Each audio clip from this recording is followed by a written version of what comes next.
Hey guys, and welcome to Area 51. Um, so first of all, just before I start explaining the dungeon and what's happening here, first of all, I'd just like to say thanks for everyone's support recently and feedback, positive or negative. It's all good. Okay, so here we are in Area 51. Now, this is the very first alert that you can join and be grouped with other players that you don't actually know.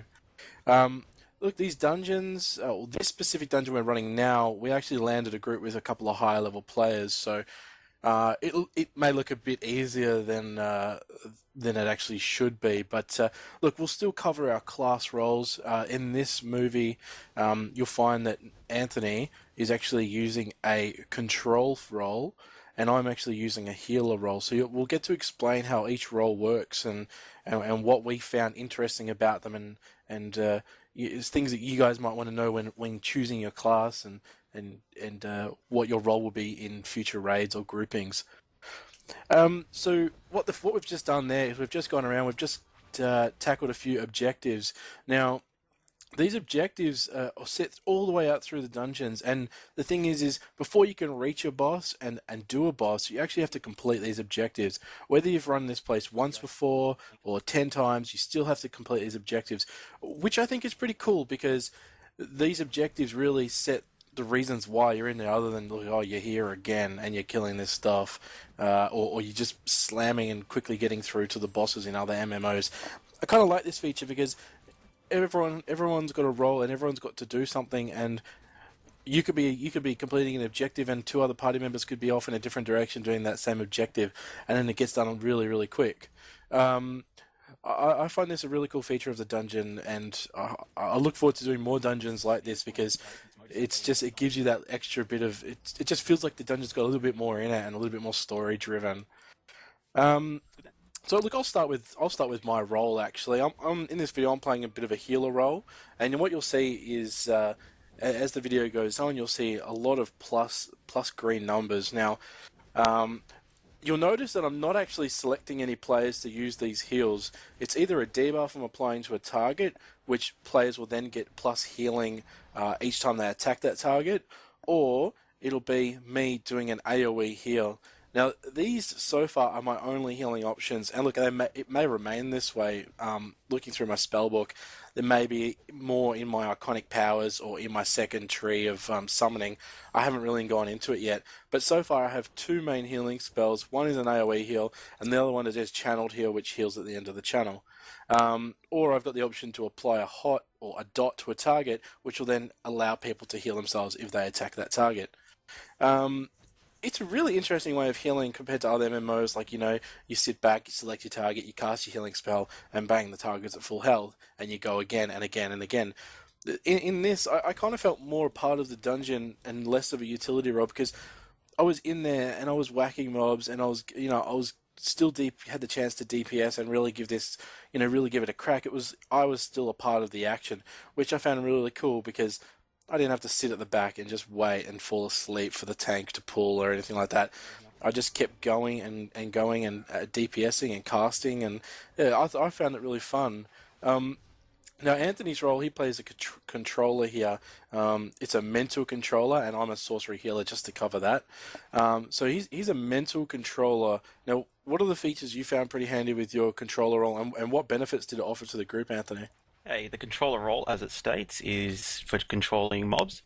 It has some interesting abilities. One is essentially kind of like a cloaking, where you can take the appearance of either a scientist or civilian, which essentially takes you out of combat. Yet, well, you can't use it when you're in combat, but you can go up to a mob and use ability like stun, which will take one of the mobs out for about a minute, I'd say. So then you can pull the rest of them. I'd say that's pretty much better on harder modes of these things because we didn't find any use for it here. Another thing is the blades that I use. You can see the purple blades. That in the controller role, they actually regenerate the group's energy, which you'll find as a healer, especially they're always running very low on it. So I find it a very handy utility to have to the group. There's also just a mind control, kind of like a mind blast sort of thing, where you put it on the mob and it stuns them for about 10 seconds. So if you pull one too many, you can just keep on smashing that on different mobs and keep them locked down in a sense. Yeah, I mean, throughout the dungeon, look, of course we're all playing with the high level players, but there was never a point due to having a controller in the group where I found I was a bit short on superpower, which I think is really cool because every role benefits from each other. So everyone obviously benefits from a tank because the tank's going to hold the aggro and keep mobs off everyone. The healer will heal everyone and keep everyone at high HP, and a controller role will DPS and also supply energy back. I think it's really cool because throughout this game, everyone has the same resource. There is no mana or energy or anything like this. It's all superpower energy or superpower, I guess we can call it. And I find this really cool because it everyone has the same thing, and one class can regenerate it for everyone. It's not limited to just one, or this person only regenerates mana for the mana casting classes. So it's if you're a good controller, it's going to be good. Um, so yeah, the class makeups, having a proper group mate is really cool. Um, Now, look, moving away from the dungeon for the moment, one of the things we wanted to actually bring up was questing out in the world again. We found something that it's not a big thing. Probably the same in a lot of MMOs, but in the world, we started villain side and we did a bit of questing. We got up to about level 12 on our villains, and we're up to about the same level here. We found that the quests on both sides are pretty much identical. Obviously, the differences being your mentors and the mini dungeons you do. Obviously, have different objectives in them, but general questing is, you might be picking up these balls to rescue Falcone's mob in Gotham City. In Metropolis, you do that same quest, but you're actually just rescuing civilians, which you're going to be hopefully injecting with exobites eventually. So, I mean, it's very it just feels very similar. Not a big downfall, but it's just something that we've picked up on, which it came a bit of a shock. I thought it'd be a little bit different in terms of the style of all the purpose of the questing. Another thing we've picked up on as well is the lack of crafting. Now, I did read somewhere, I did a little discussion on this where, like of course there's not going to be any crafting because when Superman left Metropolis, he didn't go home and start making some pretty boots for himself. And I guess due to this MMO being a bit of a high-paced, high-action, um, like game, I guess there's no need for crafting, and hopefully it is something they do implement later because look, most superheroes I remember as a kid always had that trusty sidekick or inventor back in the labs that would be making them new toys or something else to play with. So look, hopefully something like that is implemented. No drama if it's not, because the game offers so much content that crafting it would add another layer to the game, and I guess maybe it doesn't need that at the moment, and something they can do later. Um, we're also going to do a bit of a rating on how we feel the game is so far. We haven't spent a lot of time getting to top level or anything.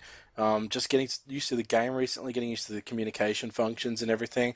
Which, thanks to some people in our last video, were actually kind enough to tell us, the right slash commands and everything, and it actually made life a lot easier communicating. So once you learn those slash commands, and if you go back to our last video, you'll see what they are in the comments. Um, Back to questing actually, and this is a really cool thing that we found in this game. There's no need to grind. Grinding is doesn't happen really. I mean, you do your quest, it leads you on to the next quest and the next zone. It's so story driven that you don't ever feel like you're grinding, or you never have to actually grind.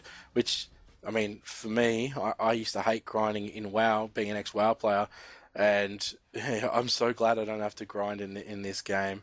Um, I got sick of killing 20 wolves and then moving on and killing 20 worms. It's a really cool feature of this game. So here we go. We're at the end of the dungeon now. And the cool thing here is you can actually go through the scorecard and it tells you how much healing you did, how much damage you did, how many objectives you completed. Really, really cool feature. So quickly now what we'll do, I'm just going to bring up just a general picture for you guys. What we're going to do is just have a quick chat about our ratings and what we rate the game. Look, obviously everyone's going to have a different opinion on this, but this is just our personal ratings.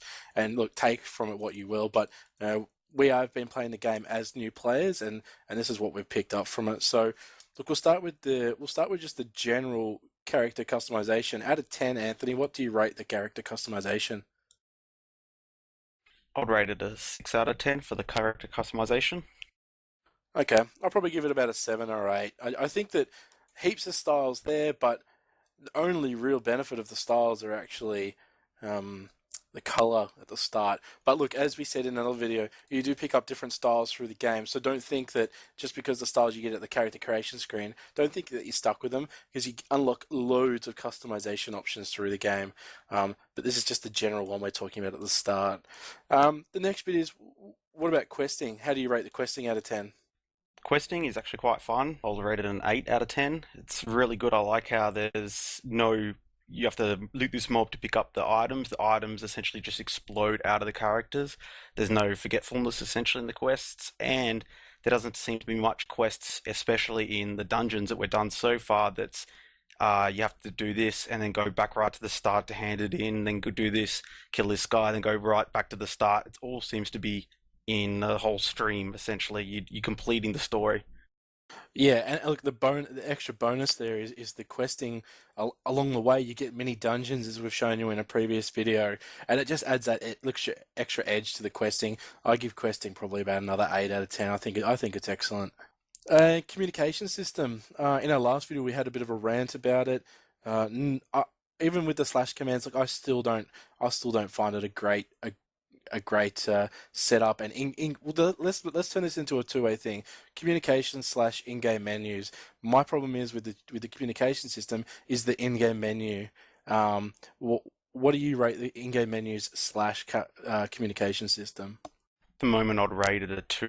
It can do definitely a lot better, but I just noticed it's got a lot of lag. I don't know if it's just my PC, but since Mark's finding it having a problem as well, I'd say it could be just a general thing as well. The interface seems a bit clunky and a bit lagged and not fluid in the way you'd assume things to work. For sure. I give the in-game menus and whatnot. Now that I've learnt the slash commands, I actually bump it up a bit to about a 6. And overall gameplay, how do you rate that overall? The game as a game, how do you rate the game out of 10? From what we're so far been playing, since we haven't really been playing much, I suppose just maybe a day's worth possibly now. Nowhere near as much as we used to play with other MMOs, but at the moment I'd say it'd be about a 6 out of 10. It's a really good game. I'm hoping the quality keeps on going through as we level up. Just it's got a bit of flaws in it, obviously, with the social system that I'm having trouble with. Yeah, I'll give the game probably about 7.5. Look, heaps of fun in the game, lots of action. Everything's done a bit different to every other MMO. Lack of crafting. I'm not a big crafter, but I can see how the lack of crafting could be a problem for some people. Um, it's a really good game. The one big thing I'd really like to see fixed up is the login. I wish you didn't have to open a launcher to actually log into the game. I wish that the login was done in the game, because if you actually idle for too long, the game fully closes on you, or you hit the exit button. Of course, that's the only button you've got available, and the game will fully close, and you have to reopen from the launcher again. I'm not a big fan of that, but look, that's just my look. Everyone has their things, and that's just something I don't like. Keep your eyes open, guys. We'll get another video up soon. Thanks for watching, and we'll see you guys.